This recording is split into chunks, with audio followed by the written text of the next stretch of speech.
जो 10 जगह मुंह मार चुका है या चुकी है, वो एक के साथ बंधेगी कभी या बंधेगा? आज की लड़की उठाकर देखो बाजार में कितने परसेंट लड़की साफ है और कितने परसेंट लड़कियां चरित्रहीन है। अनिरुद्धाचार्य जी महाराज ये कथावाचक हैं, लेकिन आजकल अक्सर ये मॉरल साइंस का ज्ञान देते हुए नजर आते हैं। हजारों की संख्या में भीड़ जुटी होती है, उनके बाद ये कुछ भी बोलते रहते हैं। ज्ञान सबको देते हैं, लेकिन इनका जो भाषा का ज्ञान है वो खुद बहुत कमजोर है। जैसे शब्दों का ये इस्तेमाल करते हैं, उसे साफ लगता है कि इन्हें हिंदी या अंग्रेजी किसी तरह के साहित्य से इनका कोई लेना देना नहीं है, वरना ये अच्छे शब्दों का इस्तेमाल जरूर करते। कहते क्या है, न जाने आजकल के लड़के लड़कियों को क्या हो गया है, और ये पता नहीं कहाँ कहाँ डैश डैश इस तरह की हरकतें करते हैं। मैं पूछती हूँ कि आजकल के बाबाओं को क्या हो गया है?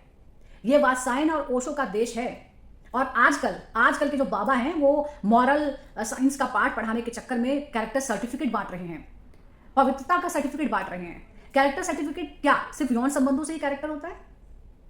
या दया, करुणा, नैतिकता, सच्चाई, मेहनत, सेवा भाव, इन तमाम चीजों का कोई मतलब नहीं है? क्योंकि आपके हिसाब से तो सारी पवित्रता जो है वो यौन संबंधों से ही जुड़ी हुई है। ये ज्ञान दिया जा रहा है और इसको सुना भी जा रहा है, और ये जो कहा जा रहा है कि लोग पता नहीं कितने कितने संबंध बनाते हैं, एक के बाद दूसरे के बाद तीसरे के बाद। तो आप क्या चाहते हैं? एक से अगर नहीं बन रही है तो उसी के साथ रहें, और अगर उससे ना बने तो क्या करें? आत्महत्या कर लें? क्योंकि यही तो पाठ पढ़ाया जा रहा है, समाज ने यही तो सिखाया है। जो अरेंज मैरिज का सिस्टम है दरअसल वो यही है कि जिसके साथ आपको बांध दिया जाए आप उसके साथ बंधे रहें, चाहे उसमें कितनी भी घुटन क्यों ना हो।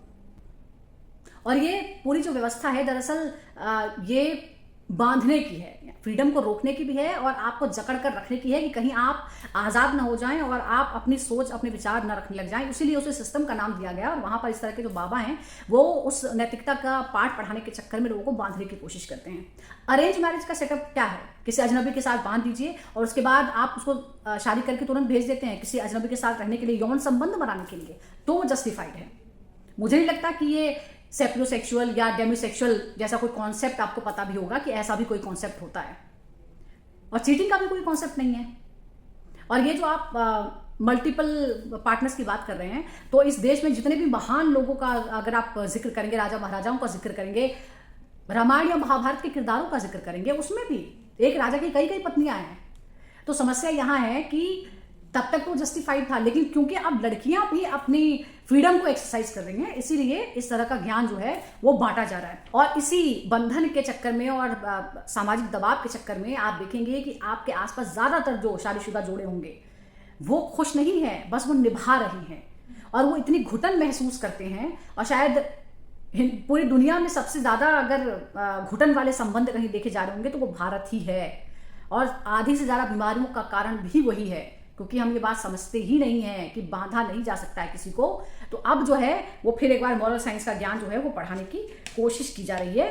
तो मेरा तो बस यही कहना है कि आप बाबा जो सबको मॉरल साइंस का ज्ञान दे रहे हैं, आपको भी बहुत सारा ज्ञान अभी प्राप्त करने की जरूरत है, कृपया उस पर भी ध्यान दें।